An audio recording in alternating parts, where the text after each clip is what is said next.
AWS.org. You can check their website. They offer a lot of courses. So I teach AWS, solution architect, and data analytics and machine learning also. So this year I've been teaching for or mentoring for the workshop for the my youth hackathon for the last 3 years. This is my third year. So this year I thought that because of the AI and machine learning since last year, so I thought that we should do something, give you an introduction. So this is actually a big course. I mean, this is my AWS Academy course, where I teach all these courses, or I have taught all these courses. Actually, more than that, it only shows last 20 courses because a lot of courses are ended. So I just started this course yesterday. This is called AWS Academy Machine Learning for Natural Language Processing. I was thinking of doing two courses, but I don't think that I will have time for this one. This is the Machine Learning Foundations course, which is a course by itself, and this is a machine learning for learning for natural language processing. This is which is more relevant, I think, for our hackathon. So that's why I will focus both today and tomorrow on this course only. So in order to get, I would like to give you access because the Impact Tech actually is a partner with AWS. So AWS gives us their environment where we can train the student because in 2020, AWS estimated that they would need 25 million people trained on AWS by year 2025. So that's why they started this program that any organization who wants to train people in AWS, they can partner with AWS, and then I have to go through their accreditation process. Certified, I'm also AWS certified. I have a couple of AWS certifications, but I also have to get the AWS accredited educator certification so I can teach all these courses. And teach mean that they have official slides, they have official plan, very well planned courses, as you will see. And then I will give you access to these courses for free, but you will have to send me your email address. So I can add you in this, for example, this course, Machine Learning for Natural Language Processing. This is the course name, 87151 is the course number. I just started it yesterday, and I made it for the maximum 6 months. They used to give for 1 year, but starting July 1st this month, I can only do it up to 6 months. So I made this course 6 months available starting today, ending on January 9th. So even after this hackathon, you can still have the access to this course. You can you can practice. I will show you why you need so much courses. So what I'll have to do. I will have to add you guys, whoever is interested in taking this course into this, and then you will have access. So what would happen that you will get an invitation email from AWS Academy that will invite you to join this course. AWS Academy Machine Learning for Natural Language Processing, course number 87151. And then with this course, you can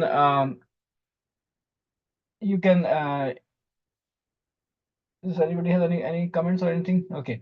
And then you can practice, and I will get you started because in 4 hours, 2 hours today and 2 hours tomorrow, I can barely sketch the surface actually. This is about I think 24 to 30 hour course. But for new people, it will take longer actually. So but we want you guys to quickly get up to speed. So I will show you some important. I will not be able to cover the whole course, but that's why I will give you the access so that you can do it on your own time, even after tomorrow, or even after the hackathon, so that you can learn this new skill. So you will have this once you accept your invitation, you will have an account, in AWS Academy, and then you can set up your password. You will usually get the email. Sometime it goes to your spam folder. So that's why check your spam folder also if you're expecting me to add you to this course. And then you will, once you accept an invitation, you will have this icon. It color may be different, but course number will be this one, 87151, AWS Academy Machine Learning for Natural Language Processing. This is American language, sorry, AWS machine learning NLP version 1 in English. And this is the number 87151. So you will have access to this course. When you click on this course, it will get you into the course, but you will not see so many options. You will see a student view. So let me show you the student view. I need to get this out of way. So you will see it as a student like this one. So you will only see these four options on the left hand side. With this burger icon, you can hide them or you can display them. Okay, you will not have these other things, and then all you have to do actually just go to module. Don't do any discussion here because I'm not monitoring discussion in this course. So there will be no, I will not be monitoring a discussion. So you just go to module. This course has 8 modules, I think 9 modules actually, 9 modules. The other course has 8. And then it also gives you a sandbox environment where you can experiment. Okay, in addition to the lab. So most of the modules have labs. So it's a very well designed course. It will take you 25 to 30 hours at least to finish all these modules and labs. And on top of that, they also give you, I think, about 30 or $40 credit. So you don't have to worry about creating an AWS account. You don't have to worry about anything, about cost. Once your credit is gone, you're done. You cannot do anything more. So you have to use that very intelligently. But believe me, in 40 or $40 or whatever they give you, they can you can do a lot of things. All right. So, but all the labs are free. You can do them as many times as you want. You can repeat them as many times as you want. You can watch my recording. I will do a couple of labs. For example, I'm planning to do one lab today, and then tomorrow also we will do some few labs. So, and then in these modules, they give you some instruction how to complete the lab exercises, but I will explain to you so you don't have to read that. Don't worry about the discussions. There will not be any support available for you guys because this is free course we are giving you for free. And then the student guide contains the slide which I will go through. So you can get the slides from for each module by going through the student guide. And then these are some videos, short videos from AWS. So these are official AWS videos which you can also watch once you have access to this course. Okay, and at the end of each module, they have a 10-question module knowledge check which if you like you can do that also, but it's all up to you. I'm not gonna grade anything. All right, any questions? Raise your hand if you have any questions. If So it's very pretty straightforward. It's a very well designed environment. You don't have to worry about money because otherwise you can do a lot of these exercises. They used to actually have all these exercises on AWS for free, but now they don't do it for free anymore. So that's why you're getting a very good value actually, more than $1,000 to $100 worth of course. I mean, if you take this course with the live instructor, it costs you about $2,000 per day, and this is about 3-day course. So it will cost you a good chunk of money. But online also it will cost you a lot of money. So you are getting a very good deal, courtesy of Impact Tech, because we are partnered with AWS and AWS. And by the way, I told you that in 2020 they estimated that they will need 25 million trained people on AWS environment. Last year they increased the estimate to 33 million, I think. So because AWS and everybody is going to cloud, so cloud is a very good technology if you want to be in the future. And this course actually is not about the this course is not about this course is not about the basic cloud. But if you have no idea about cloud, then you should think about taking the foundation course. So they have a cloud foundation course which I also teach, and the cloud architecting. This is solution architect. This is a very intense course. And then cloud development, and then there is like some other projects and data analytics course on cloud. So it's all on the AWS. These courses I teach, or I have taught actually. Right. Currently, I'm teaching this one, for cloud foundations and cloud architecting. But they have lot of these courses. So you start with the cloud foundations, and then you go into cloud architecting, and then you can go into these machine learning. It's called a specialty. But if you're interested in machine learning, yeah, you might be overwhelmed because there will be a lot of new information here, but just bear with me. The course is very well written. So as you will see, so it will guide you very nicely step by step.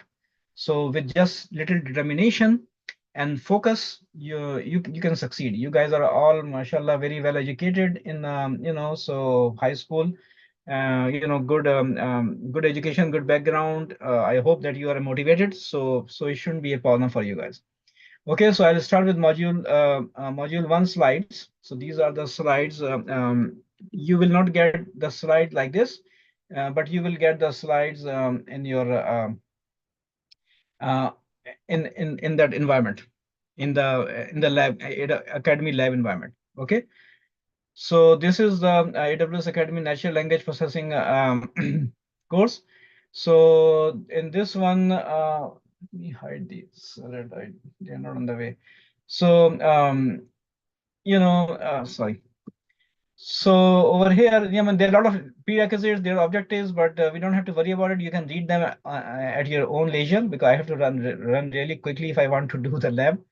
So in this course, they expect you to have some technical knowledge. You have taken that machine learning foundations course, but I don't think so. You may have some experience with the Python. They want you to, and some, but don't worry if you don't. I mean, with a little determination and hard work, you can do that.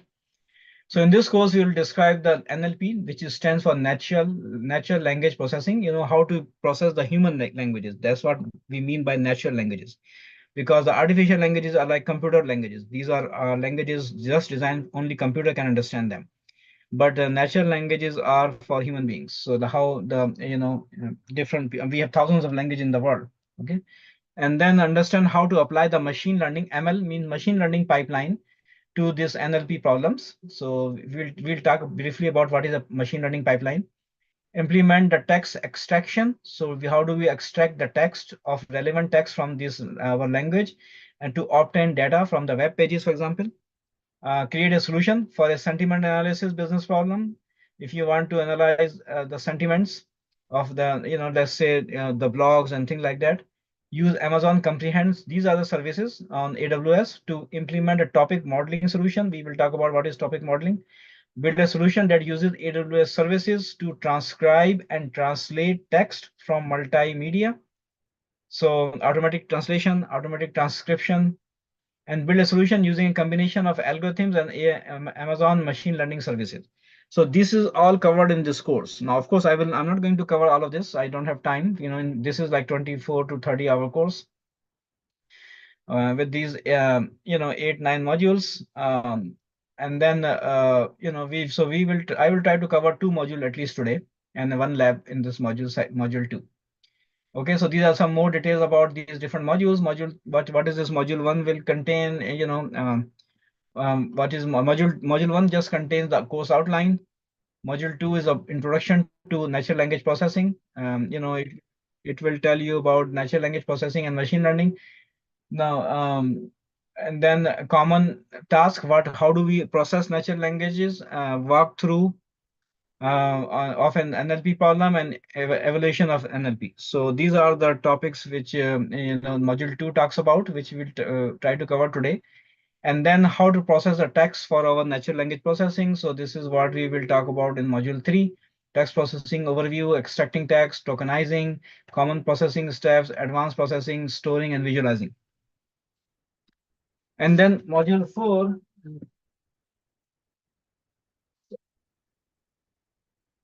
And in module four, we have the scenario introductions that, how to implement this sentiment analysis, for example.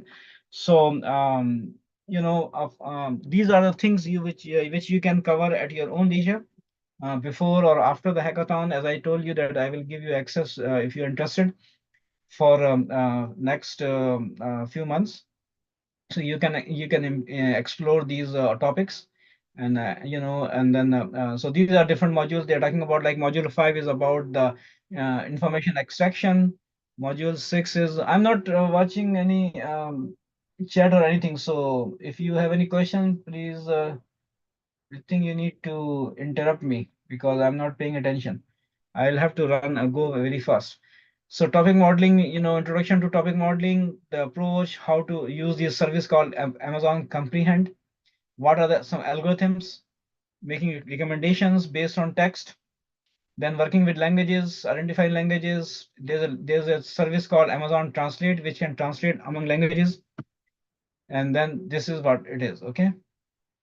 So this is some more details. So for example, so what happened that in like you will be doing the same thing for your hackathon.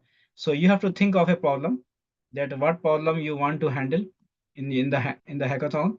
So before you and then because our problem this year we are talking about natural language. I mean, for example, some how to use machine learning and artificial intelligence for Dava, for our Muslim website. So you have to read a lot of. So that's why I thought that this course is very relevant for that. So for example, what happens that you all know Alexa, and those are devices. So what happened that when you talk to Alexa, a human being is talking to Alexa, for example, the Alexa uses the NLP techniques to create a conversation with the user. First, what happens that this input device, for example, an Echo or Amazon Dot or whatever device you have, Alexa records your words. Then that recording of your speech is sent to the Amazon server, because Alexa doesn't. I mean, those what do you call those devices don't have that much processing power, as not as yet, at least in a few years they will, but right now they don't have that processing power. So what happened that they transmit that recording to the server Amazon on the cloud, and then these services are running there, they analyze there over there, and then Amazon breaks down your phrases into individual sounds. Then it connects to a database that contains the pronunciation of various words to find which words most closely correspond to the combination of individual sounds. Then Alexa identifies the important words within that conversation to make sense of the task and to carry out corresponding functions. So for example, if Alexa notices the words like outside or temperature, then it understands that it opens the weather app. So somebody program it, but using the machine learning techniques. Finally, the Amazon server send the information back to your device, and Alexa speaks.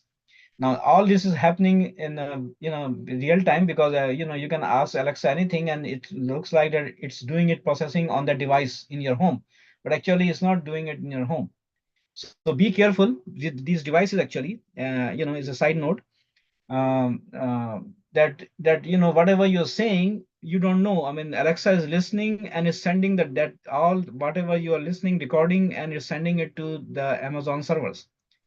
So Amazon, or any service, Apple service, Siri, whatever it is, they are recording these. Why? Because they are also, they may be using it for some other purpose. So be sure to read their disclaimers, that what they are recording and what they do with that data.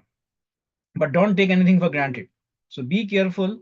If possible, don't keep them on 24/7, because they are in contact with the Amazon, or Alexa is, for example, is in contact with their server in the AWS. Similarly, Microsoft has its own, and then the Google has its own. So all of them, are connected live. They are live and they're recording. Okay, so that's a side note, not to scare you, but to make you aware of what is going on. All right. So and especially, like for example, I work for on working on a NASA project. So all the government, and they in our training, in our cyber security training, that's what they tell, that don't talk top secret or the thing confidential things in front of these devices. you know. So that's why I'm mentioning it to you guys also. What is that? Being live stream. Okay, all right. So now this is being live stream. Okay, so what is NLP? So natural language processing develops computational algorithms. Now these algorithms are computational because they have to compute, and they are based on some mathematical structures. So they use the computational algorithms to analyze and represent the human language, automatically in some computer, in some mathematical format, what we call information representation. So they represent them. For example, for us, we have word, we have phrases, and then we have sentences, right? Multiple words make a phrase, and then different phrase and parts of a speech make a sentence. This is our hierarchy. But we have to represent that differently, as you will see, and that's what the NLP is all about. These algorithms are all about. So by evaluating the structure of the language, each language has its own different structure. This machine learning, ML mean machine learning systems can process large sets of words, phrases, and sentences, and even whole books or paragraphs, and even the books.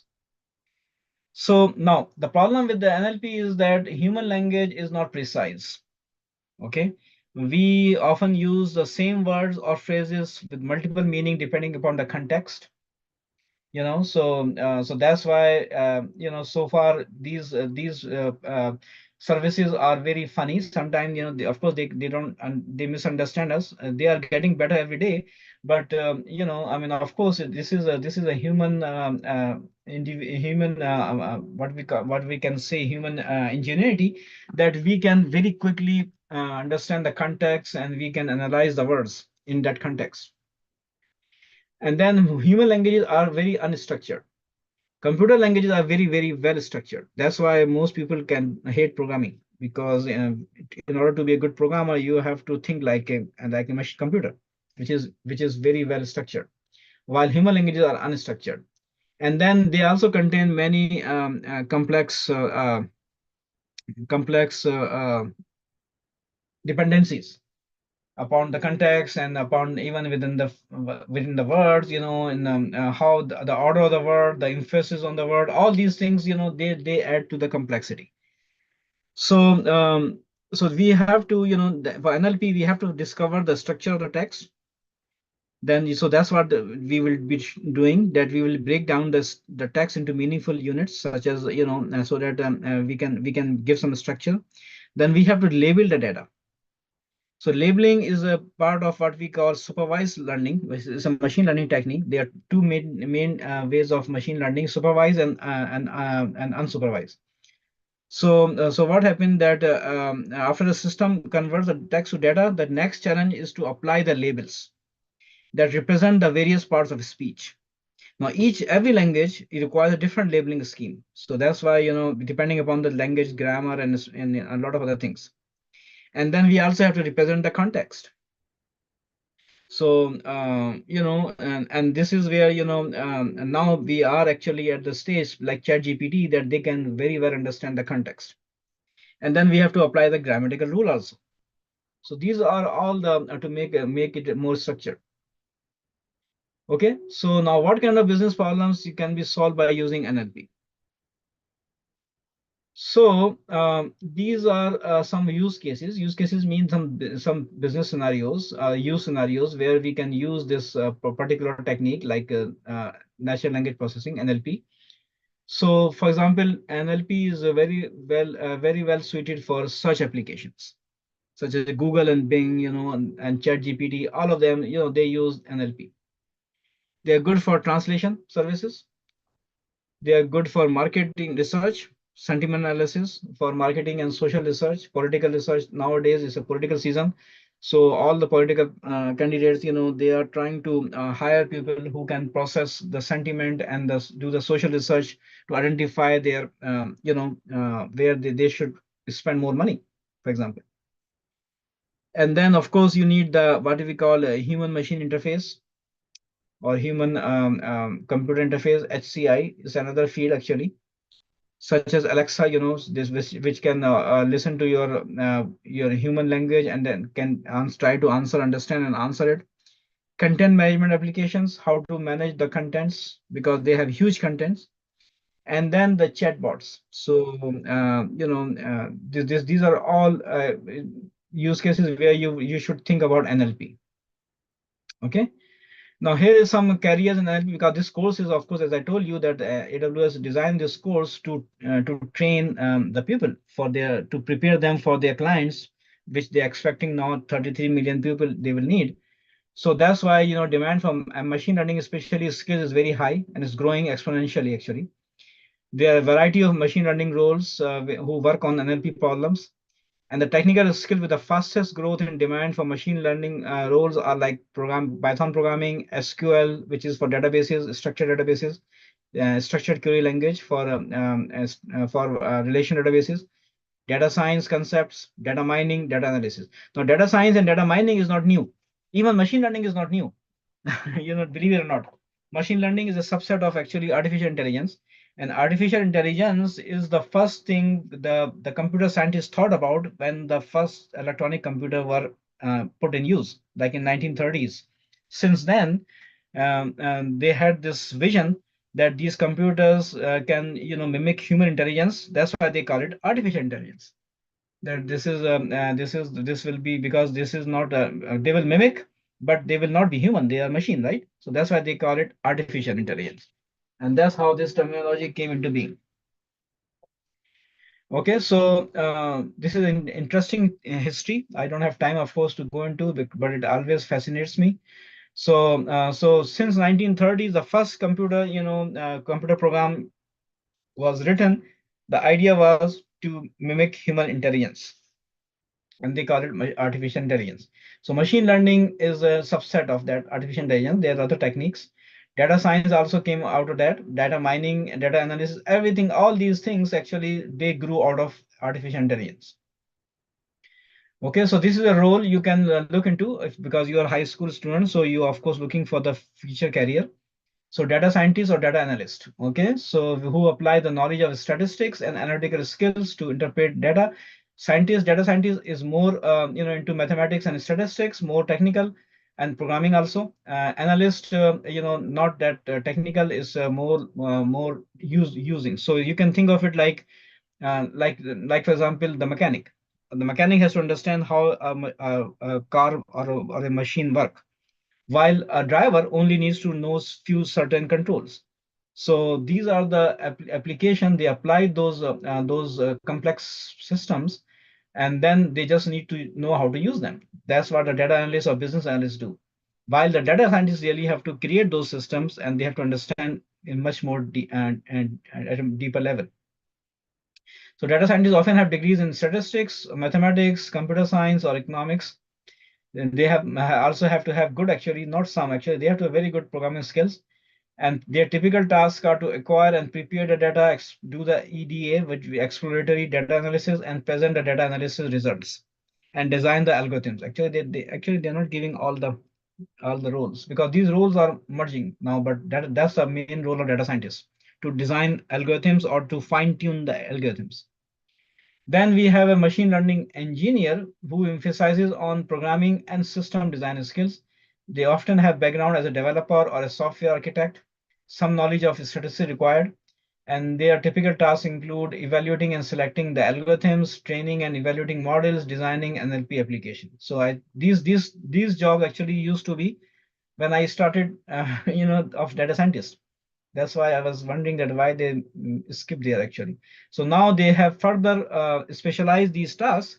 The data scientists are only and about at a high level, at what we call it a higher level of abstraction, and machine learning engineers are more hands-on, like programming and selecting algorithms and training the models. And we will talk about all these things in this course. And then we have applied science researchers. This is also used to be the data scientist role. Now there is a further specialized role who applies science researchers applies machine learning technology to a specific problem or domain.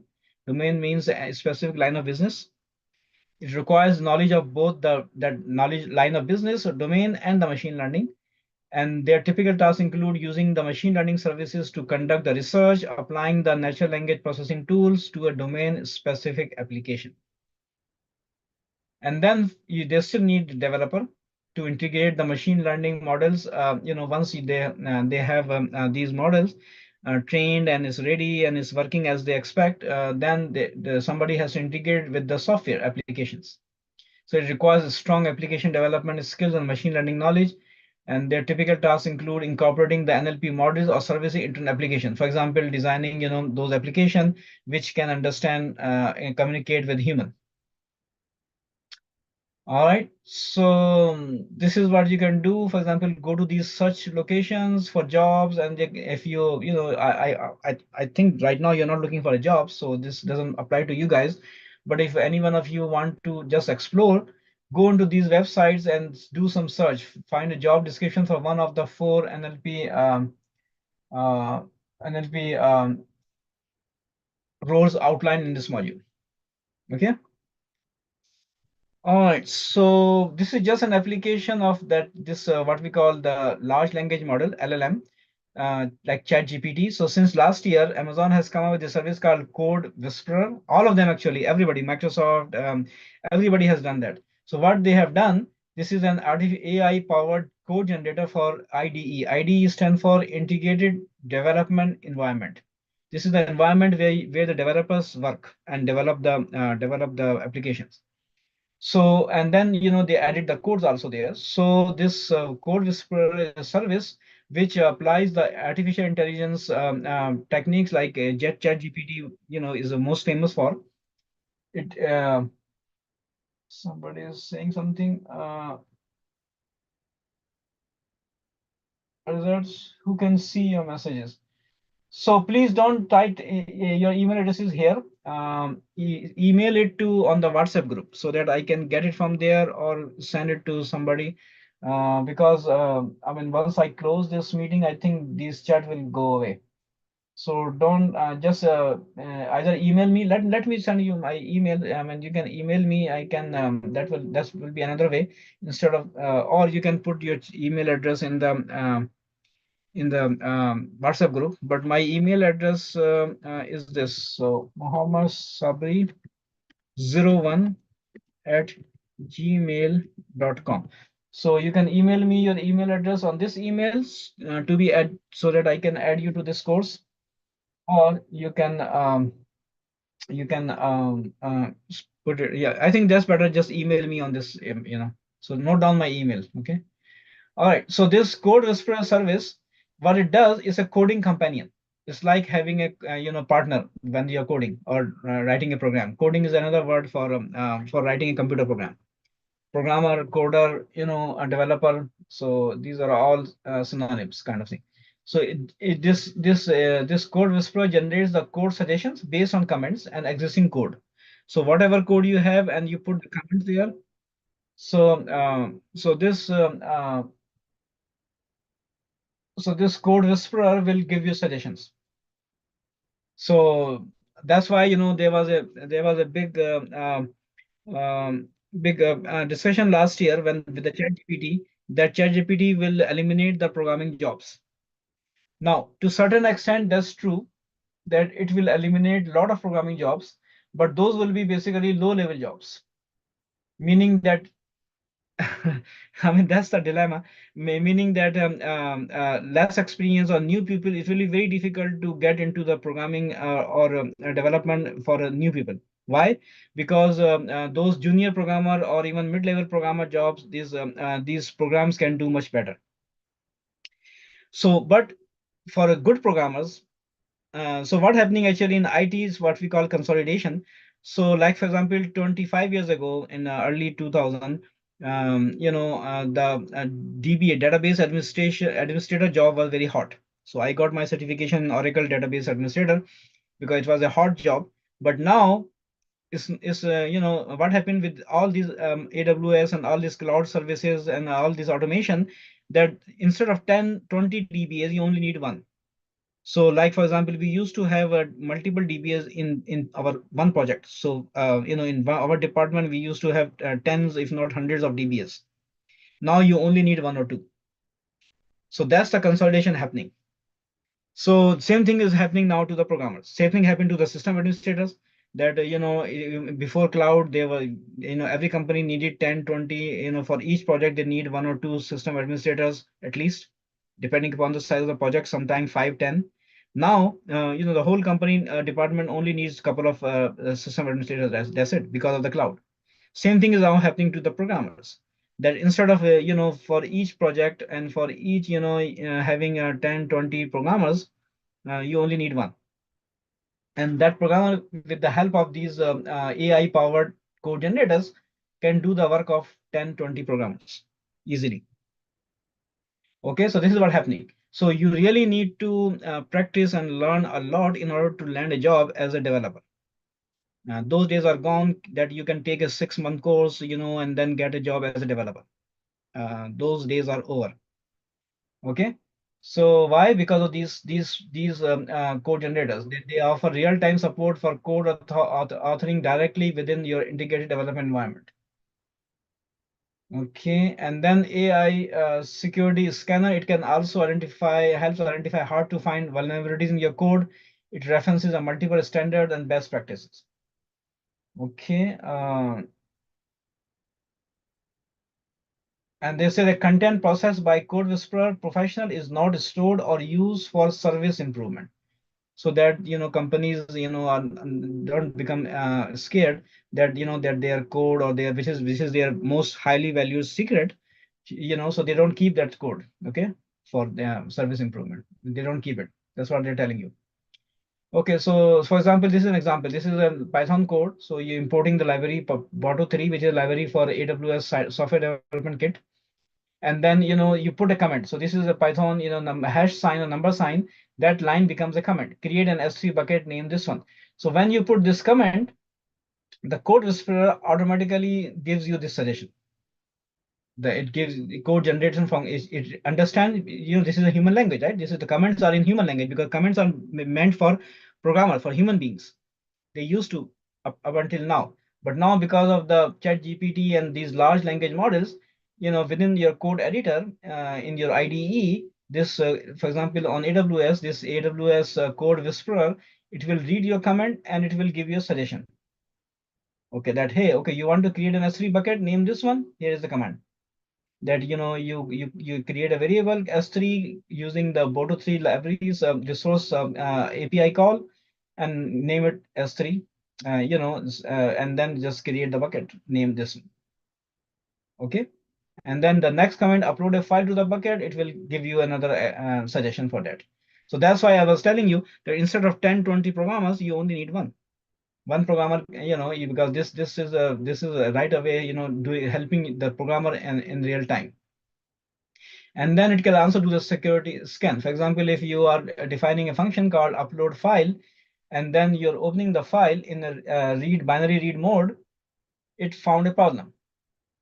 It says that constructing path name with unsanitized user input can lead to some problems, some attacks.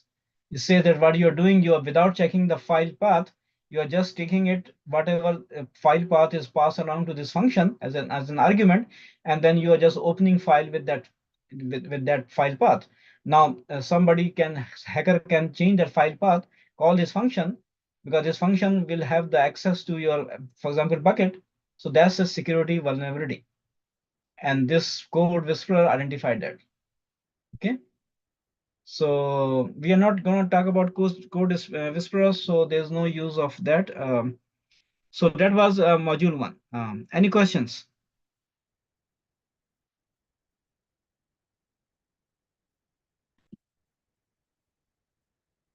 Okay. So next module is about NLP, the relationship between NLP and machine learning, common NLP task, walkthrough of an NLP problem, and then different architectures. Okay. So let's talk about this one. So this is what we remember the word machine learning pipeline. So machine learning is a process, and it has some dependencies and the different tasks, and the sequence of those tasks is called a pipeline. So you have a business problem, like your hackathon problem, for example. Think of it as a business problem. You formulate the problem, then you collect and label the data for that problem. You evaluate the data, perform some feature engineering.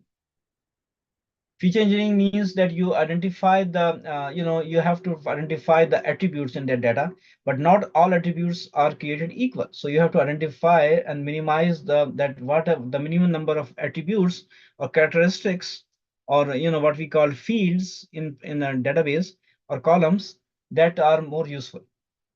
Then based on that, those fields, those features or columns, then you select and train different machine learning models. Then you evaluate the that accuracy and efficiency of that model, and then you fine tune the model. And this is a cycle. You again do for more feature engineering, you select and train the model again, then evaluate. And once you are satisfied, sometimes you might have to do the feature augmentation, meaning that whatever features you have before, they are not enough. So it does not meet the business goal, then you have to go back, augment your data, or even you collect more data and relabel it, and then go again this process. So this is a very this is what the data scientists and machine learning engineers do. Once your model meets the business goal, then you deploy it in production. And even then you realize that you need some new data or you need the retraining. So this is what we meant by machine learning pipeline or workflow. Okay. Now, formulating the NLP problem, you have to check, look up, for example, business problem. So you have to, take the business problem, which is in human language, of course. Then you have to think of these questions. Is this problem an NLP problem? Okay, so first you have to answer that question, that if you are an NLP expert, then not all problems can be solved or are suitable for NLP. Um, uh, you know, so what data do you have? How is the problem solved currently? How, or what is the problem actually? What is causing in the real life? What are the success metrics? So you have to have metrics is the numbers. You have to have a criteria, a set of criterion that that that will determine your success. What is the minimum performance you expect from that from your NLP solution, and what is the simplest solution, okay, which will solve your problem. So these are the questions you go through. Then next step is to collect and label the data. So the text data, can come from many sources, from databases. You may have to pay for them. Sometimes free, some available, freely available. Sometimes it is not. And in your case, of course, data will be, you will be analyzing, for example, the articles or whatever, blogs or whatever on the internet. So it should be free, or previous systems. Then you have to, what kind of data is coming from, like documents, like PDF files, or some other HTML files, or audios, or videos, then or websites, HTML. Techniques for gathering data, text data include web scraping. Web scraping means you write those scrollers, and AWS also has a service which can automatically go into the web pages, websites, and then collect the data from there. Python has the whole library for that. Then PDF file and some other file, you have to use the OCR, or optical character recognition, to convert that into characters, and which your system can, your computer can be stored in binary, transcribing audio and videos. And then most of the text data is unlabeled, so you have to label later on. Then once you have collected the data, then you have to evaluate this, that what languages you are dealing with. Would the writing style impact the results? Incorrect spelling, special character, domain-specific terms, uppercase, lowercase, numeric values, word formation, such as these different verb forms, like run, running, good, better, thing like that. You know, so you have to and these are very language specific. In Arabic, for example, they will be very different than in English. Then you perform the feature engineering. So this is also pre-processing, called pre-processing the text. You normalize the text, you do the stemming, you look for the root of the words, so that all these different forms, running, ran, they all convert to run, so on. So this is called stemming. And then lemmatization, transform words into numbers. Okay, then you split the data into the for training, testing, and validation. So at least two, training and testing, or training, testing, and validation. So at least two or three different. So you have, for example, let's in our first exercise, let's say we have 70,000 rows of data. So we'll have to divide it into at least two or three subsets. Then we select an algorithm based on our requirements, and based on the data, we select, and the algorithm We calculate the matrix, we run the algorithm, and then train the model, and then collect the matrix, and then evaluate our perform the models, based on those metrics. And then we need to do hyperparameter tuning and then to see, whether it meets the business goal business goal or not. If it does meet it, good, we can go into production. Or if it doesn't meet, and in the future we may need to collect new data and retrain our model. But if this our model does not meet the business goal, then we have to do the feature augmentation and or data augmentation. Okay. So it's very important to determine if the solution meets the business goal. So we use some metrics, some objective data. So using metrics can be a good way to determine the effectiveness of the solution. However, you must understand which metric to use depending on your goal and your data. You will learn about this process in more detail when we will go into the next section. Now, deploy a model into production if it meets the business requirements. Then monitor and retain whenever needed in the future. Okay, so for collecting and labeling data, the most common is, and also in your case also would be to extract data from the web. So in Python, we have these modules called which are the Python libraries, the tools which help you extract data from the websites. It's a beautiful soup and scrapey. And then Amazon has AWS has a service called Amazon Textract, which can also extract data from websites. Then you need SQL to retrieve data text from databases, collecting data through OCR from scan documents or fax documents, and transcribing audio or video data. So that all these different forms coming from these websites or text files or different files or and the databases. This is the symbol for database. So all this has to go through these some of these libraries so that they can be converted into plain text. Plain text means the text which is human readable also, and our algorithm can also process that.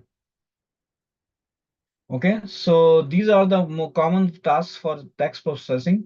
Removing stop words, we'll talk about that. Performing normalization tasks, removing punctuation, converting text to numbers, converting text to lowercase, stemming, performing lemmatization, tagging parts of speech, and performing tokenization.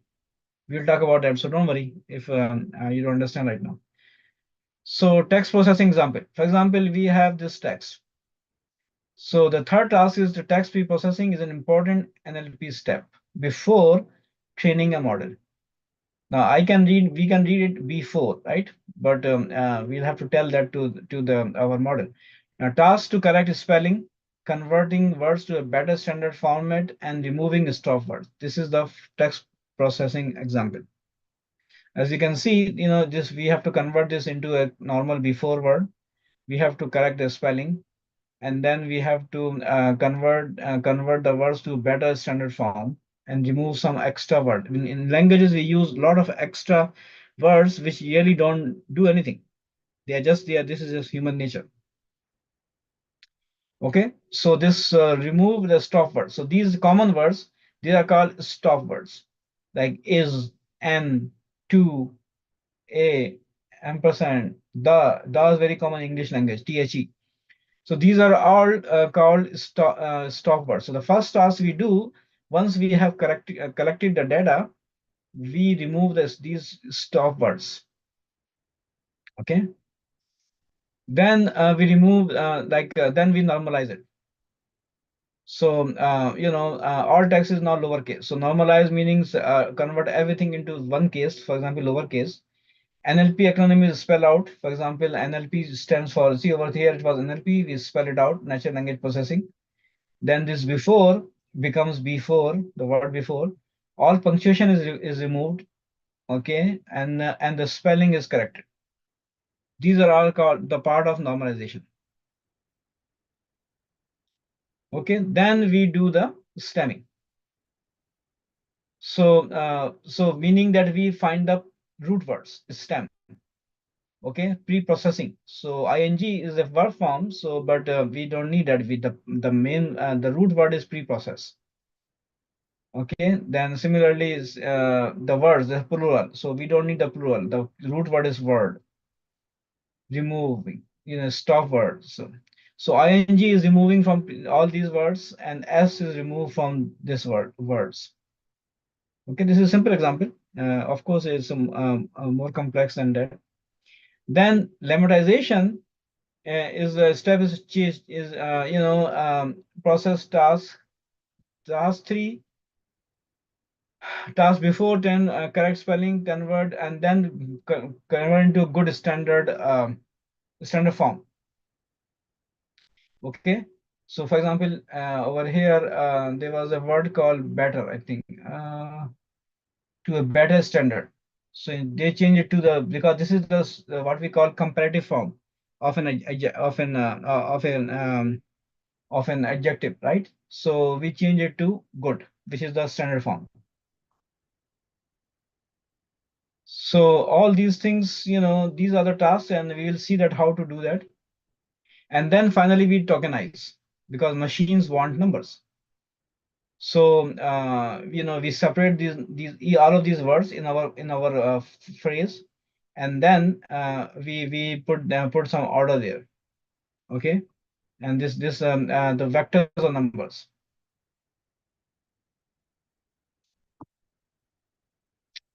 Okay, so this is a little more walkthrough.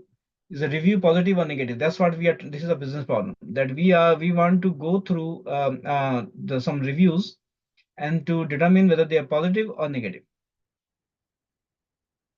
So what data do you have? Reviews that were labeled positive or negative. So somebody human, first, also that's called labeling. That hey, that this is a positive review, this is a negative review, this is a positive review, this is a negative review. Then Nikki, for example, house problems solved currently. Nikki spent time each day reading comments to find the negative ones. And then identify, now how will we determine the success of our algorithm or solution, NLP solution? So we have to identify all negative reviews so customer service can address them, and it's okay to incorrectly identify positive reviews as negative. But if we identify a negative review as positive, that might be meaning that we are missing some important thing. So that's not acceptable. What is the minimum performance? We wanted 90% negative reviews detected. Is this an NLP program? Yes, it's a binary classification problem, positive review, negative review, and it's human language. So actually in this coming up lab, we will first obtain the data from somewhere, let's say our blogs or our reviews blogs. So there are 70,000 rows in CSV file. CSV file is a form, is a what we call a plain text format, which contains the word in normal English, but they are separated by comma. That's why it's called comma separated values, CSV. Each field or each characteristic of a line is separated by comma. So and then these are the columns. So they are like these features, which they're calling features. So it has a review text which we have to review for positive or negative review, which is the main text of the review. Then we have a summary column. We have verified whether purchase was verified or true or false, because we don't want to spend time reviewing somebody who's just basically posting the reviews without without being without purchasing the product from us. The timestamp, uh, log words, logarithm adjusted words, we'll talk about that. And then is positive or not, whether review is positive or negative. So 1 means is positive, 0 means is a negative review. Okay, so this is a sample data, the few first 8 9 rows. So his first review, somebody wrote purchase for youngster who inherited my, and then so this backslash n means it's a new line. So it's stored as backslash n in the text file. Okay, so summary is ideal for in beginner, is verified that yeah, that person really purchased that product at this time. And then this is a positive, yes, it's positive. Okay, and then this is some some log of the votes, that how many votes we have gotten for that. Okay, so we will do some EDA, exploratory data analysis first, to understand the data. First is like what is the distribution of the data. So this is the Python pandas library, data frame, so we will see that in the lab. Okay. And then, so this is text samples. For example, purchase for youngster who inherited my too small for me laptop, ideal for learning a future good skill. Her choice of books is a plus, as was this book. Okay, this is one review. Then another review was, I have spent 14 fruitless hours over the past 2 days fruitlessly attempting to install this software on my computer, and nothing I have found has worked. So this looks like a negative. Okay. So we will have to remove the stop words, convert the text to lowercase, normalize it, remove the white spaces, the blank space between this doesn't mean anything. Remove the extra spaces and tabs, and remove these tabs, and these new line characters, and then remove the HTML tags if there are any. Okay. Now in sentiment analysis, some stop words are needed. Okay. Because they are very important. But in normal processing, we don't use them. And then we vectorize them. We put them into these an array, what we call an array or a vector. And then it says that because our analysis, we are looking for negative, so that's why we switch it. That now this 0 becomes positive and 1 becomes negative. Negative review. Zero means positive review, 1 means negative review. Then we split the data. 10% as out of the data, we have 70,000 rows. So 10% means 700 rows we will use select as a test data to calculate metrics on data that the model hasn't used during training. 10% is a validation data used to validate the model during training, and 80% is training data. Sometimes actually is 70, 15, 15. That's what I do usually. 70% is for training, 15% for validation, 15% for test, but it's 80, 10, 10 is also fine. So we will use the 80%, like 556,000 rows for training the data, our model, sorry, for training the model. This is on the NLP model. Then we will test our, once we have fine-tuned the model, then we will test, validate it on the 10%, and then fine-tune it. And then once we are satisfied, then the remaining 10%, which our model has never seen before, that data we have to test is metrics. Okay. So these are all the techniques which are actually part of the lab. So what time is it? It's almost, so what will happen? For example, this module 1 doesn't have any lab, right? Module 2 has this lab. So I have gone through some slides. I have gone through up to slide number 33 out of 58. And then they have a lab applying machine learning to an NLP problem. So what will happen that once you click on this one, once you have access to this course and you click on lab, it will open up. First time it will ask you to read and agree to this terms and conditions. Okay, end user license. Now because I have this is not the first time I'm opening this, so that's why I directly open this page. This is the lab 2.1, applying machine learning to an NLP problem. This is lab 2.1, right? It's an overview. So on the left hand portion of this screen in the lab, it describes the problem and it gives you all step-by-step instructions. It's very detailed, so they're very well written. That's what they charge the money for, right? Somebody has to do a lot of work on writing these labs. And then on the right hand side, they have some some terminal window and other things which we'll talk about. So what would happen over here is an overview of the lab. This lab demonstrates how to apply machine learning (ML) to a natural language processing (NLP) problem. In this lab, you will use a labeled data set that contains product reviews to train an algorithm so it performs sentiment analysis. This is a lab, okay?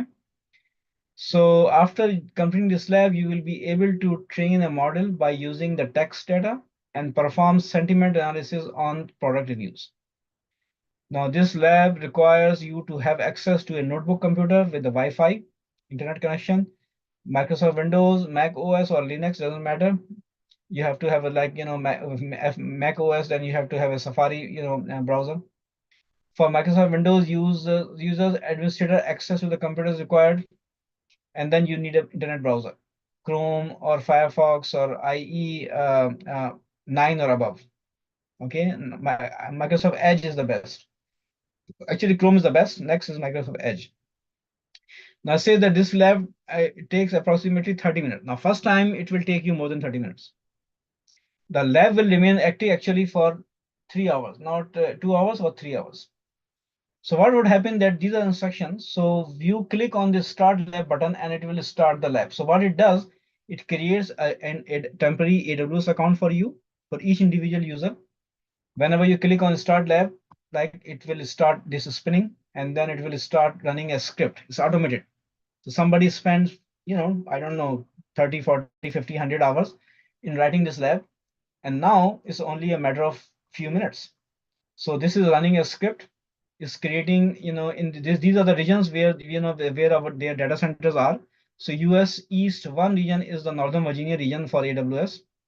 And this is the lab ID. It created and the user account lab ID and is, and it's creating a session for us, for me. And now it says I have 180 minutes. That's why I was saying that. And lab status is in creation. You can close this window, doesn't matter. This spinner is telling you that this script is still running. So that was just for information purposes. Okay, so you have to wait. Then there's a counter, 3 hours. Okay, the time counter has started. It will take, I don't know, maybe a couple of minutes to start the lab. What it is doing is creating for you an environment where you can run these machine learning tasks. Okay, so somebody, is downloading the data file, is doing a lot of things. So it might take actually more than a couple of minutes. So we can take a quick break while this lab is being created, and then you can read, because there are like 300 services on AWS, and this lab only uses few of them. So that's why I say that in this lab environment, the AWS services that are not used in this lab are disabled. So that's why lab environment is very controlled. Okay. In addition, the capabilities of the services that are used in this lab are limited to what the lab requires. Expect errors when you access other services or perform actions beyond the ones that are provided in this lab guide. Okay, so it's very controlled environment. So that's why it's a very good environment for learning, because you cannot make any mistakes. It will minimize, your number of mistakes you can make. So once the lab is ready, meaning this spinner stops running or spinning, then what will have we can go to the console. This is the AWS called management console, or just console, AWS console. In that console, whatever temporary account this lab is created for me or for each individual user who will be using this lab, for each user it will create a temporary account and give access to AWS. That's the beauty. So you don't have to worry about money. You don't have to worry, because if you create an AWS account in real life, they take your credit card information. Even though a lot of services are free, they give you 1 year free. So because they want people to become familiar with AWS.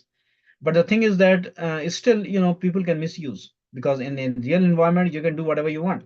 And then you can end up with the hundreds or thousands of dollars of bill. So that's why they keep your credit card information. Without a valid credit card, you cannot create a live AWS account. Okay, so that's why lab is the perfect example. You don't have to worry about money. You don't have to worry about anything. You just click on, wait for a few minutes. When the lab is ready, like 3 minutes are gone. When the lab is ready, another few minutes, then you can just experiment with whatever this lab allows you to do. Okay, so once the lab will be ready, I will go to this one, and it gives you the instruction that, that the console will open in a new browser tab. So I will tell you that, either you can switch between the tabs, because on one tab you have instructions, on the other tab you have the console. You can minimize actually this one also. What I like to do, I like to put them side by side. Actually, the console would be ready, even though the environment is not completely ready. But just to show you, I can click and it will open this in another tab because my account has been created. So the console should be ready. Is signing in, and now I'm signed in. As you can see, this created account name. This in Northern Virginia region, US East 1. Walk left slash user ID. This is my account, and this is my account, and this is my user ID, test student. So what I do, that you left click, hold, and make it a separate window. Okay, so you have the console in a separate window than the lab. You put it in side by side. So you have the instructions on one side, okay, and you have the console on the other side. Okay, is it ready yet? No, it's not ready yet, but that's fine. So this way you can see them. So that's why, either you have two monitors, that's the ideal, or you should have at least a full high definition monitor. If it's less than has full high definition, then you cannot see enough information. So if you have 4K or 2K or a full at least full high definition monitor, you can put them side by side. So you have instructions, step by step instruction on one side, and you have the console where you will be executing those instructions. So I have already done the step one, started the lab. It's been 5 minutes. And then wait until you see the message lab status ready. But I close that window. Okay, so that's why this message, I will not see this message. I close that window that popped up when I started the lab earlier. That's fine. And then once that lab is ready, how would I know if lab is ready? This spinner will stop spinning. Then I know that lab is ready. Then I can go to the console, or console is actually the first thing once the account is created. So that's why I knew that console will be ready, even though some services might not be ready. Okay, so I have to wait. You arrange these the management console so that it displays next to these instructions. That's what I did. I arranged them, the console and the instructions side by side. Now it's still being run. Why? Because creating a service called SageMaker. Amazon SageMaker Jupyter Lab environment. So it's creating that environment, is creating a Python environment with the Jupyter Lab. They call it SageMaker. So that's why it's taking so long. Even though our account is ready, but creating a SageMaker now it's ready. See, this stop spinning. So now my environment is completely ready. So now I can go to the next step. So my first task in this lab is accessing the SageMaker service. Okay. So in this task number one, we will open the Amazon SageMaker Jupyter Lab environment and switch to the notebook to complete the lab. Now, how do I do that? To open the SageMaker, they tell you step by step. Number 5, on the AWS Management Console, which is this one, on the services menu, which is over here, services menu, choose Amazon SageMaker. Now, I have SageMaker here because I have been teaching, so it keeps my cache, excuse me, even though every time, every lab has a new test, new account, but it still keeps, I think, cookies on my browser. So that's why it knows that I have been using all these services. For you guys, when you first time, it will be blank. Excuse me. This recently visited section will be blank for you guys. So what you will have to do, you'll have to go to, that's what they're telling you, that go on the services menu, choose Amazon SageMaker. So you will click over here on services menu, this 9 dots. It will open all the services. And then, over here again, this will be blank for you, the recently visited. So you'll have to search for SageMaker. Okay, so SageMaker is a machine learning service. So these are called categories of services. So over here, you have all these categories: analytics category, application integration category, business application, containers. All these are all different categories of services of AWS machine learning. So I know that a SageMaker is a machine learning service. So it will be right there somewhere. SageMaker, right? The quickest way is that you can search it here. Just type, for example, Sage, and it will directly bring you SageMaker for you. And then you just click on that. Okay, actually they should tell this instead of choosing the Amazon SageMaker, which for a new person will be very difficult and first time. So the quickest way is that type say some keywords here and then click on that one. This is called choosing. When they say choose, choose means click on that. So what would happen that now the SageMaker dashboard or is shown. This is called a dashboard for SageMaker, Amazon SageMaker's dashboard. Okay. Before that, it was the main console, management console dashboard. Now it says that from the navigation menu is on the left hand side. So you can close it, you can open it. So by default it's open. So from the navigation menu, it says expand the notebooks and choose the notebook instances. Now, is there a notebook here? No. So this is instructions are no, a little old. So, now what has changed is that there is no expansion here. You just click on it or choose it. So click on notebooks. They change the user interface because user interface is very dynamic. The instructions are pretty, static. Now it shows you that what notebook instance is. Notebook is a Jupyter notebook. It's an environment. It's an IDE for Python code. Okay. So that's why it took so long to create this lab, because it created this instance for us, because this instance or this notebook is running on an machine learning instance.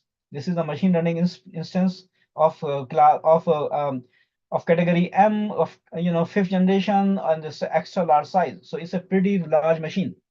It will have, I think, at least 16 to 32 gigabyte of memory and 4 to 8 core processors and a lot of things. Okay. So status is in service. So it says that from the navigation menu, expand the notebook or click on the notebook and then look for the notebook instance starting with CFNN notebook instance. CFN, there's only one. In real life, you can have tens of them. So that's why they say that, look for this one. There's only one in your environment. Okay. So go to the end of the row, meaning that scroll to the right.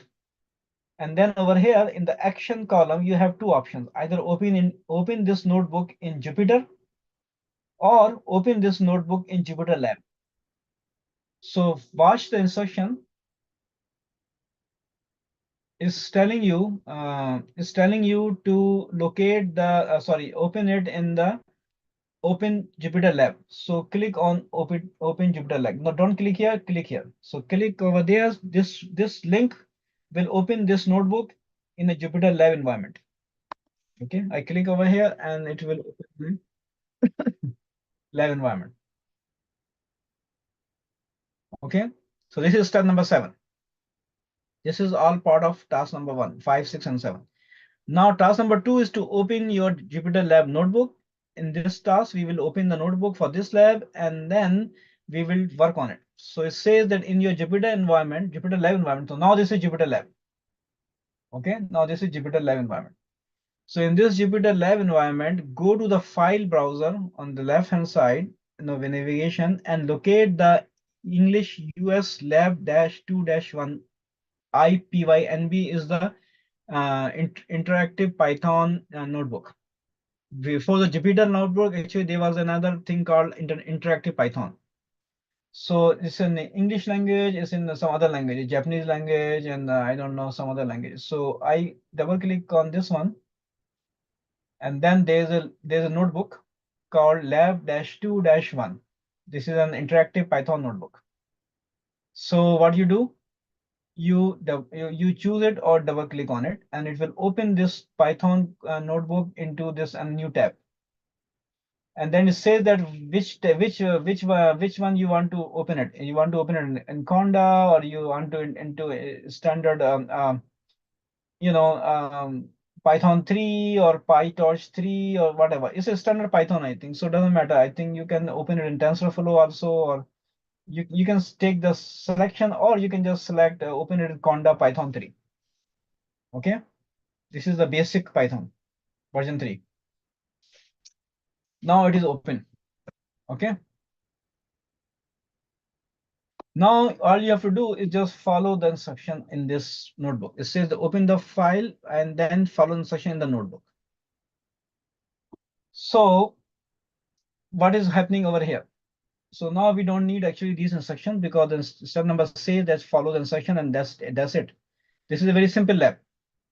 Okay, so what I can do actually, I can maximize this one so that I see this more of this. Okay, so let's go through this one. So this is a Python notebook which to apply for lab 2.1, which is to apply the machine learning to an NLP problem. So in this lab, you will use the built-in machine learning model in Amazon SageMaker service. It's called linear learner model algorithm to predict the is positive field of the review dataset.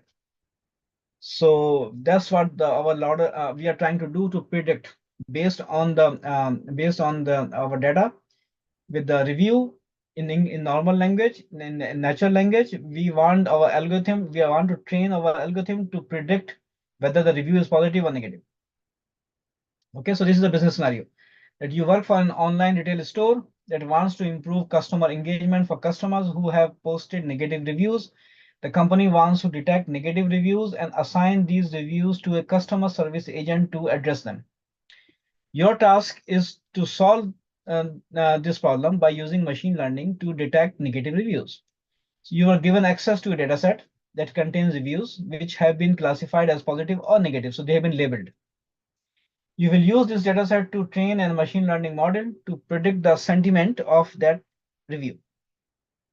And then our purpose is to train this on this existing data, and then hopefully it in the future review will make a pipeline that automatically a soft developer will make a system that the reviews will go through this algorithm and it will mark them as positive or negative. Now this file, CSV file, Amazon review data classification file, contains actual reviews of products, and these reviews include both text data and numerical data.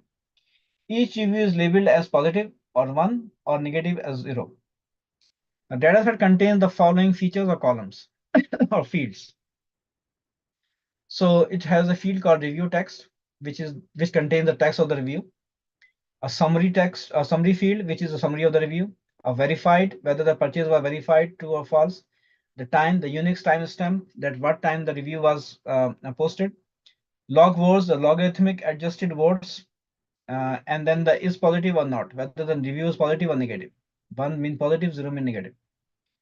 The dataset for this lab is being provided to you by permission of Amazon and is subject to the terms of the Amazon license. So because they're giving you their own live data.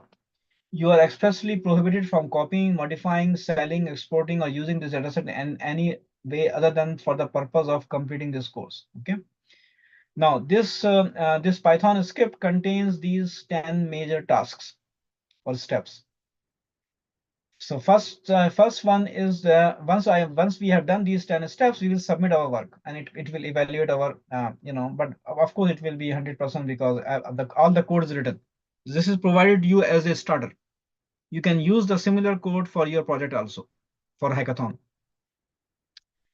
Okay, so first it have to install these upgrade and all these things. So start by installing upgrading the pip, SageMaker, and scikit-learn libraries.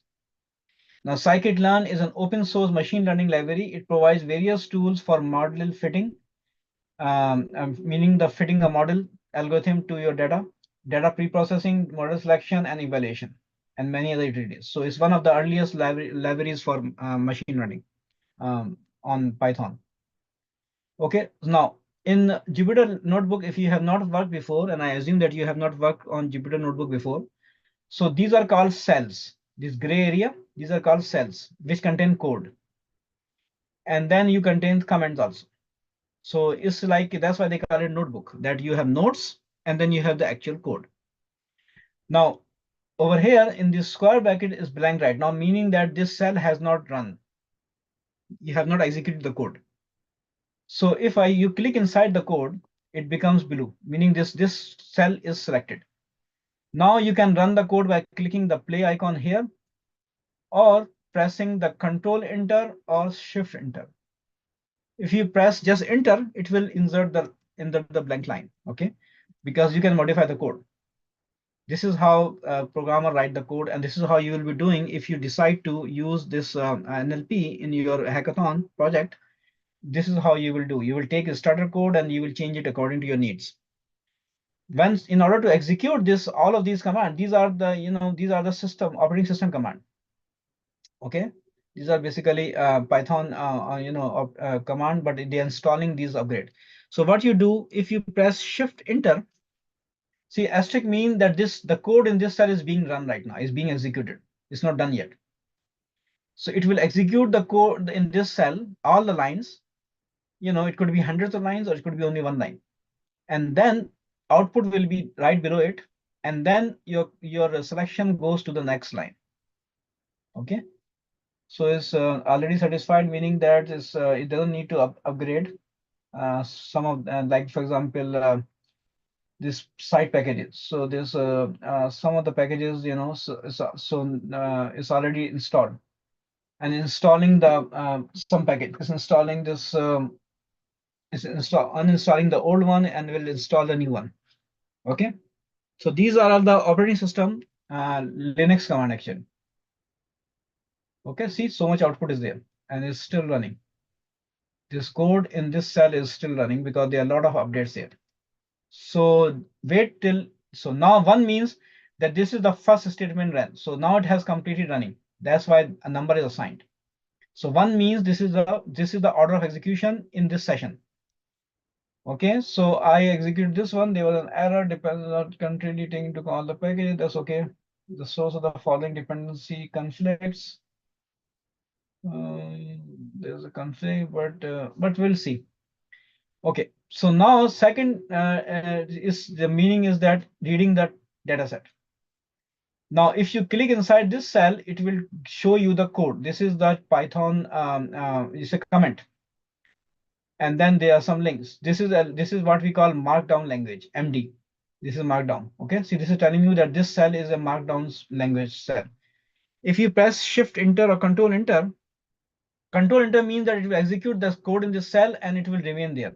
Shift Enter will execute the cell code in the cell and then move to the next cell. So now it shows you. So Markdown is a like is a like a HTML or HT is a markup language.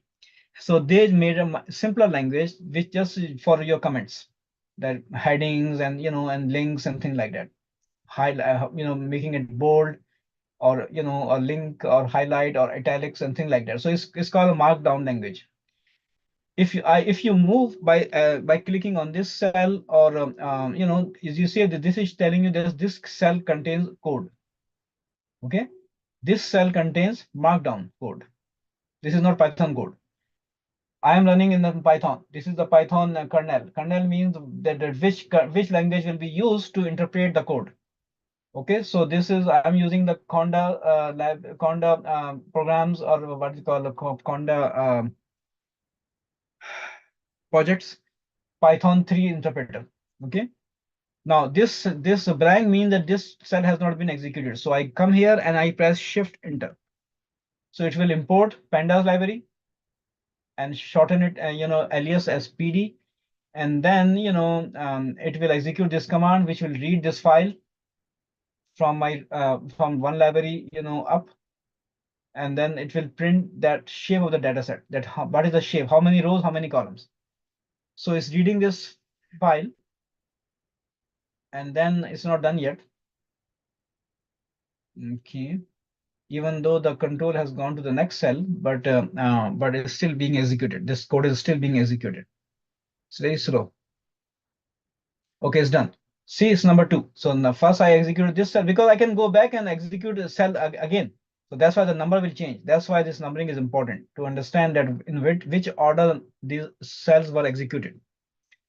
Okay, that's why it's a very interactive environment. All right, so now the shape of this data set is 70,000 comma 6, means 70,000 rows, 6 columns. Okay. Okay. What happened? Okay. All right. 70,000 rows, 6 columns. So look at the first 5 rows. So the command is dot head from the this df is my object which I defined by reading. So my file has been read into an object called df. Df is stand for data frame, but you can call it whatever you want. I can call it Anwar or Sabri, doesn't matter. But this is just a name. So I define an object called df by calling this read underscore csv function from the pd library. Pd is pandas library. And then I gave this argument, meaning that read this file. So it read that file, 70,000 rows, and then in 6 column into this object called df. And then df, this object has another attribute, another function actually, method called head, which gives you first 5 rows. So if I come here and press shift enter, it will show me first 5 rows. These are the first 5 row number 0. Now Python is a zero base index language, so it starts from 0. 0th rows, first row, second row, third, fourth, actually 5 rows. So these are the name of the columns. See, 6 columns, 1, 2, 3, 4, 5, 6, and then first 5 rows. So these are the review. And then, okay, you can change the option in the notebook to display more of the text data. See over here, it's not showing everything. So this is another command or a function actually, which can set, actually is an attribute to set the display options display to maximum rows. So this is one command. Then second, it will set option as none, and then it will show me the head. Head shows again top 5. So I press Control Enter or Shift Enter, and then it shows you the complete review. Okay. Then the next task is to look at specific entries if needed. So df is an object which contains my data. It has an attribute, I said, has an attribute called location, and then I'm giving it the 580th row. So at a specific entry. So if I execute this code, it will show me the 580th, or actually it will be 581st because starting from 0. Review number 580. Okay. Actually, yes, the review number 580. Then the next one is that show me the data types of these columns. See, it contains 6 columns, right? So if I want to see the types, so it's showing you that review text is a type of object because it contains free text. So this is a compressed object. Summary next field is also object. This field is an object. Review text, this is also an object. This one is Boolean, verified or not verified. The time is a special integer 64-bit. Log words is a floating 64-bit, and is positive is floating 64-bit. These are the internal data types. The D type mean data types. These are data types of the columns of this data frame, DF. Okay, now next task is to perform exploratory data analysis on this data set. So over here, first you look at the target distribution for your data set. So execute this code, and it's saying that there are 43,692 positive reviews and 26,308 negative reviews. So somebody has already labeled those reviews, 70,000 reviews. Now, our business problem is concerned with finding the negative reviews, which is basically 0 here. However, the model tuning for linear learner defaults to finding positive values. So that's why what we will do, we can make this process run more smoothly by switching the negative values 0 and positive values to 1. By doing so, then we can simply tune the model more easily. Okay, we don't have to tweak the model because the model, that's why you have to understand what the model is doing. So what we'll do, we will call the replace function on this data frame, and we will replace 0 with 1 and 1 with 0. Okay, this is called a Python dictionary. Okay, and then we will count that how many are positive. Right now, positive are 43,692, right? So let's execute this cell. And now positive actually are now for 0 become positive. So same things, just to confirm that 1 becomes 0, 0 become 1. So 43,692 ones became zeros, same number, and 26,308 zeros became 1. All right. Then this is the column name, and this is the value counts for values in that column.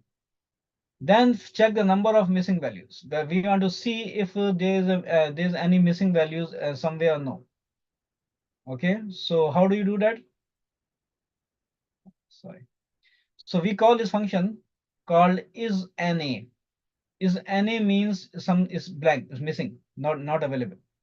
And then we we take a sum of them. So if there is one NA, the sum will be 1. If there are two blank, they will be 2. If there are 1000 NA, they will be, the sum will be 1000. So if you execute this code, it will tell you that in each column how many data values are missing. So in review text, 12 are missing. In summary, 15 are missing, and these others are all, nothing is missing. So the text fields contains some missing values. Now, typically, you would decide what to do with these missing values. So that's why you need to understand your domain, and you need to talk to some expert, what we call SME, subject matter experts, SME. You could remove the data or fill it with some standard text. Okay, this we can decide. You have to decide. Now the next, remember we talked about the text processing is to remove the stop words and stemming. So in this task, you will remove some of the stop words and perform stemming on the text data. You are normalizing the data to reduce the amount of different information you have to deal with. So there's a platform called NLTK. NLTK is a popular platform for working with human language data. It provides interfaces and functions for processing text for classification, tokenization, stemming, tagging, parsing, and semantic reasoning. So you don't have to write the function. Okay, don't worry. That's why you just need to understand and practice, and then you can use this NLTK for your own problem also. Once imported, you can download only the functionality you need. In this example, you will use this function called punct punctuation. Is a sentence tokenizer, and then stop words provide a list of stop words you can use. So first we'll have to install the library. So we'll have to import this NLTK library, and then we will specifically download this punkt and for the sentence tokenizer and the stop words. So execute this cell. These are 3 commands. This is the comment and 3 command in this cell. So it's going to import the whole NLTK package and then download these two. You can download the functionality you need. Okay, for the sentence tokenizer and for the stop words, list of stop words. For each language, they will have different list of stop words and different list of punctuation and things like that. Okay, so it was a zip package. It unzipped it automatically and downloaded. Okay, now you will create the processes for removing stop words, clearing the text in the following section. The natural language toolkit NLTK library provides a list of common stop words. You will use the list, but you will first remove some of the words from this list. Why? Because we need them for sentiment analysis. The stop word that you keep in the text are useful for determining the sentiment. So this is the code. Oops. We'll import the NLTK and a library called regular expression RE. And then from the NLTK, they have a sub module called corpus that contains the stop words, then the snowball stammer and tokenizer. And then we will get a list of stop words into an object called stop. And then we will exclude these stop words because we need that for sentiment analysis. We don't need them for usual normal language processing, but for sentiment analysis we need that. Okay, so let's execute this cell. It was very quick. See, it executed because it already imported, so it didn't have to re-import it itself. It was very quick. Now the snowball stammer will stem word. For example, walking will be stem to walk. So we can check that. Snow is equal to snowball stammer in English language. Now you must perform a few other normalization tasks. For example, replace any missing values with an empty string, convert the text to lowercase, normalize, remove any leading or trailing white space, remove any extra space and tab, remove any HTML markups. And then, so what it'll do actually in the for loop, any word that are not numeric, longer than 2 characters and not part of the list of will be kept and returned. So this is a function which does this processes the text. Okay, so let's define this function. And then Now finally, we will be ready to split our data set into training 80%, validation 10%, test 10%. By using the sklearn libraries function called train underscore test underscore split.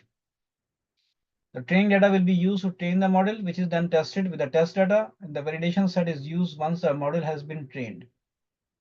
Okay, so we will create these one x train, x validation, y train, y validation, and then it's a 20%. Okay, and then from that 20%, we will take 50%, meaning 10%, and shuffle them randomly, and then we will further subdivide the x well and x train into x well and x test and y well and y test.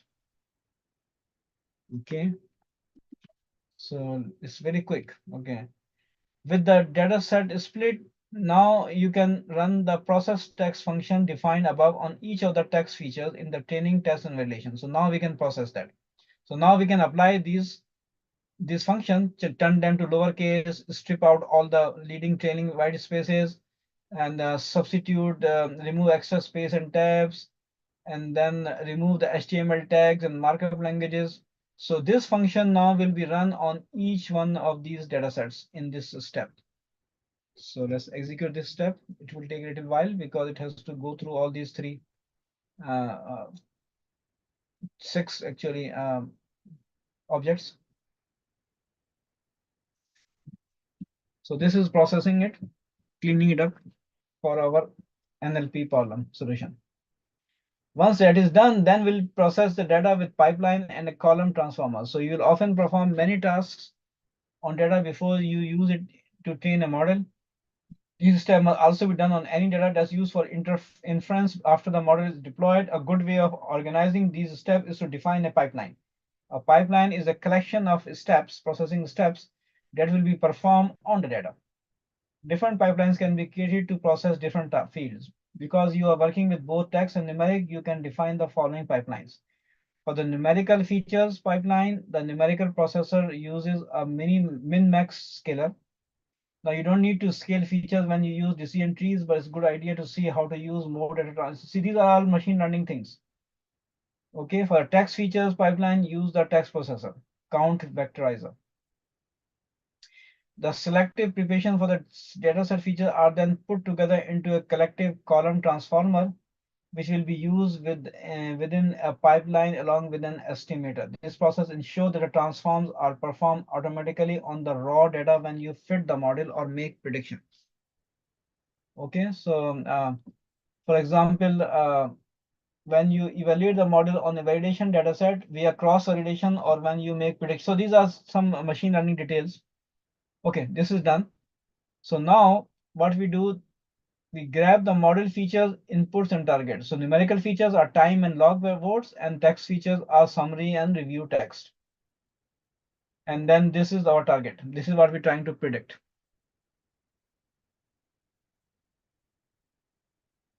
Okay, I'm going for Maghrib, inshallah. See you tomorrow, inshallah. This is Chaudhry. Yeah, okay. All right. So let's execute this cell. Oops, sorry, I'm not there. Okay, so it created these model for us, and now we will be pre-processing. So this is a long piece of code. Okay, and all the comments are telling you the column we are transforming the columns.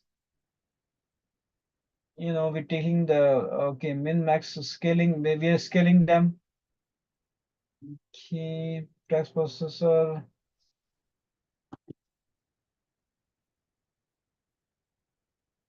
So before processing, we have 56,000 rows, 80%, and then and then 4 columns. Now after processing, we have 202 columns. Okay, it's done. Yes, done. Then we will print some the train data. So this is our data, came out to be. Okay. Now training and classify with the built-in SageMaker algorithm. So now we will call the SageMaker's linear learner algorithm with the following options. Permissions, we have to give the role is set to the AWS IAM role from the current environment because it needs a role, get execution role. Compute power, you will use the train instance count parameter and the train instance type parameter, and then model type. So you have a lot of control over, now this is what called training the model.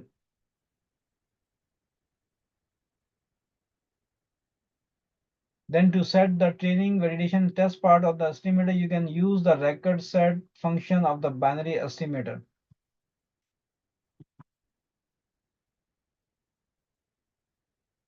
And then finally, a fit function applies a distributed version of the this algorithm called stochastic gradient descent algorithm. When you are sending a data to it, the logs were disabled with the log is equal to false. You can remove that parameter to see more details about the process. This process will take about 3 to 4 minutes on this instance. Okay.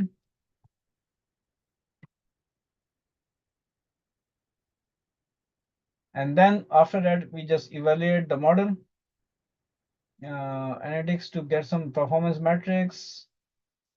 And then we will deploy the model to an endpoint and we will test the model. Okay.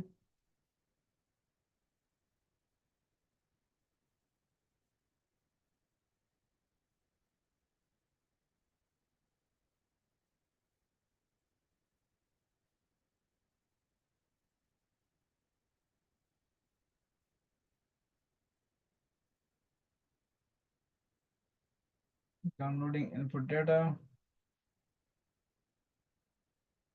So this is running on a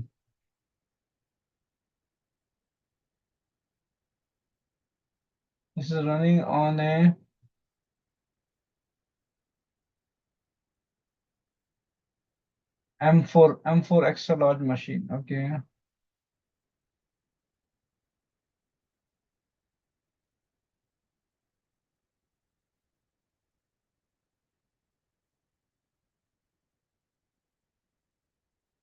If you want to see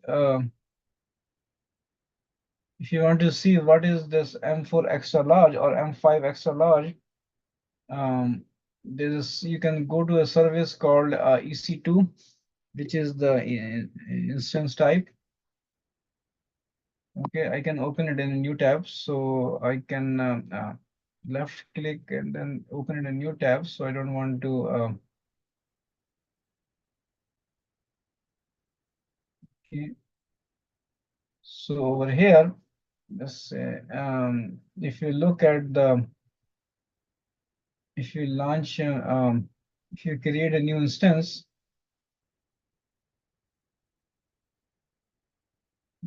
launch an instance, just to show you, what these instance type can contain. See, this T2 micro is free, so you can use it for free even in a live account. And then this what was that? ML. Did it give me ML? I don't think it will give me an ML type. Yeah, it will not give me an ML type. So these are special type for machine learning because they will contain some GPUs. That's why we have the demand for GPU. So 2 extra large is usually contains 4 CPUs, 16 gigabyte of memory, and this charge you about 0.1865 cents per hour or dollar per hour, 18 cents per hour.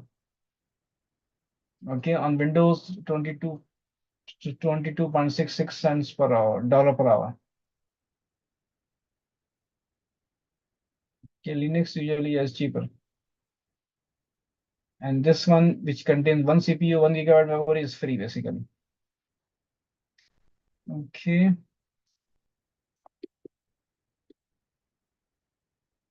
let's see. Uh,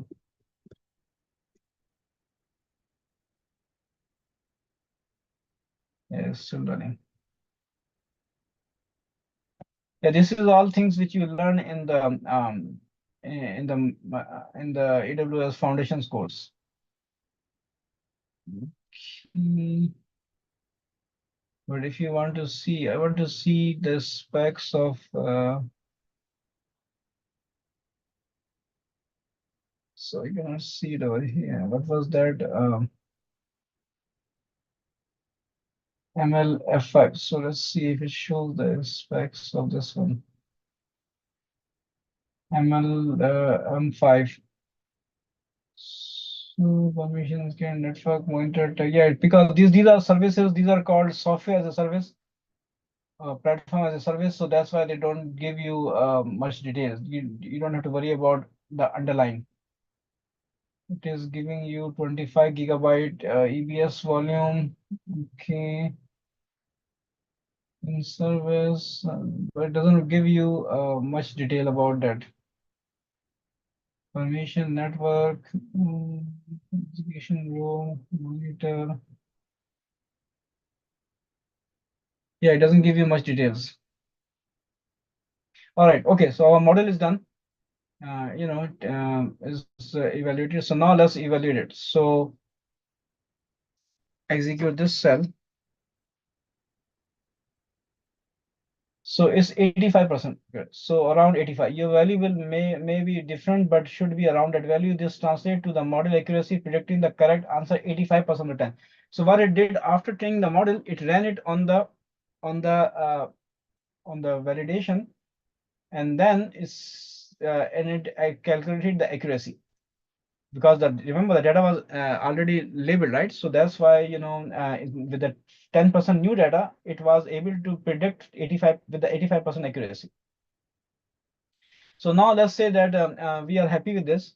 So we want to deploy the model to an endpoint. So you will deploy a model to another instance of your choice. You can use this model in a production environment. Deployed endpoint can be used with other AWS services such as AWS Lambda or API Gate. These are other AWS services. If you're interested in learning, okay, and then to deploy the model, run this command. So it will be deployed on a C5 large type. Okay, and then we will test that endpoint. So we will give it we'll give it from the our batches, classify, predictor, predict, split in the test from the test data. Okay, so we will test it from the test data, and we will see that, how it accurately it it predicts. So this thing, then you can employ it in your application. That this is the endpoint. That your application will take a review, call this function, like this is doing over here, uh, predictor, and then try to predict. Okay.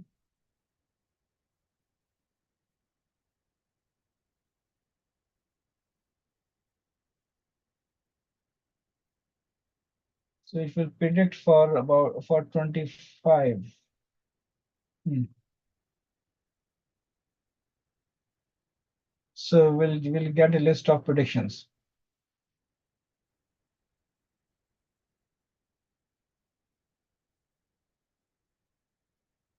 So why it's taking time? Because it's actually starting up another machine or server, which is C5 MLC C5 large.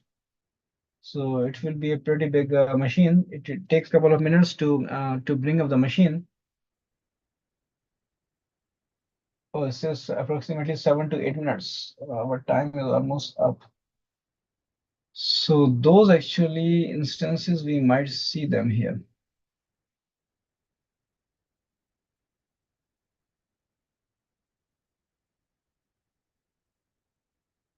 No? Oh no, no, that is also on the endpoint. Okay.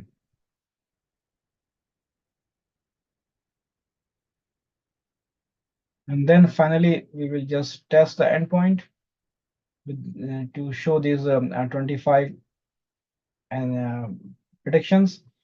And then once we are done, then just delete the endpoint, so that we don't get charged for anything, and the lab is done. So in this lab, you looked at a very simple NLP problem using a labeled data set. You use a simple tokenizer and encoder to generate the data required to train a linear random model. You then deploy the model and perform some predictions. If you were doing this for real, you would likely need to obtain the data and label it for training. An alternative might be to use a pre-trained algorithm or managed service. You would also like to tune the model further using a hyperparameter tuning job. Okay, so then we will submit that, and then it will evaluate. I mean, everything is done and provided step by step in this lab, so it should be. But this is how, the basic sentiment analysis you can do. Okay.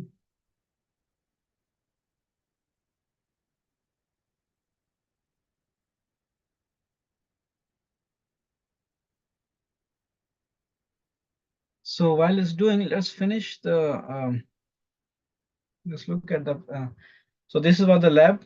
Now this course has a lot of labs, so you can check those labs out. So this is some the history evolution of NLP, that in the before 1960s, language as code system, linguistic theory, Noam Chomsky and other, they came up with this linguistic theory. Then between 1960s and 1980s, there were some conceptual models, but the computers were not that strong enough. So they had the conceptual dependency theory, augmented translation network, Shardlu, and other early robotic systems. Then in 1990s, it really started. Why? Because the computer hardware was now strong enough. So we have the neural networks, RNNs, recurrent neural networks, long short-term memory, LSTM, gated recurrent sequence-to-sequence models, and now we have these high-scale NLP application on-demand compute in the current era. And then it also tells you about what the neural networks are. They discover relationship in data set by adjusting the weights. So there are a lot of theory they are packing. So what is a recurrent neural network? How does a sequence to sequence model works? Okay, these transformers. Okay, so that's done. So now let's test it. So it's predicting, these for these a list of predictions. Now we'll have to read this. This is a Python list. So we have to read this and then convert it into positive or negative. Okay, so the higher the rating, the more positive it is. Like this one will be very positive, highly positive. So we can define a threshold that less than 50 will be negative, above 50 will be positive. Okay, so that's how we can deal. And then finally, we can just once we are done, yeah, let's release our the thing, and then okay, we can close this and then go back to our instructions over here and then submit your job if you want. So it will grade automatically. Everything is automated. So it will look at your environment. Oh, we should have done it. Oh, before I executed last step, I think. I don't know. Yeah, before this last step, I should have submitted. Let's see. No, I guess we're fine. So what it did actually, it tested, it checked for linear random job created or not. Okay, that's what, and it was created. That's why it gave me of 25 out of 25. All right, so I think it's perfect timing to stop. So tomorrow we will continue on with the We'll see how many more labs or what we can do tomorrow in 2 hours. Start with module three, processing text for NLP. So there are like one, two, three labs in that module. So we'll not be able to do all three labs, but actually we'll cover some theory, and then introducing information extraction. I think that will be important. So as you can see, each module has two, three labs. This one only has one lab, how to transcribe with the audio, working with generative AI, large language models. So, all right. Okay, have a nice evening, and I hope it will excite you. That's why I'm giving you the access so that you can learn it even after, for the future, for your. All right. Okay, everybody, stop the recording, and everybody has a nice evening.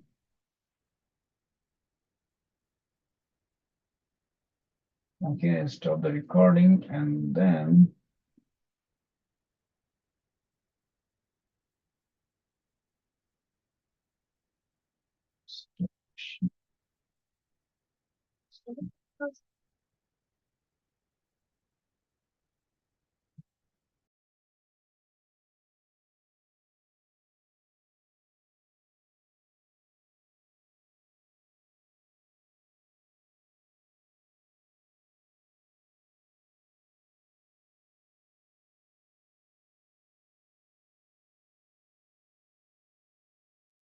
Assalamu alaikum.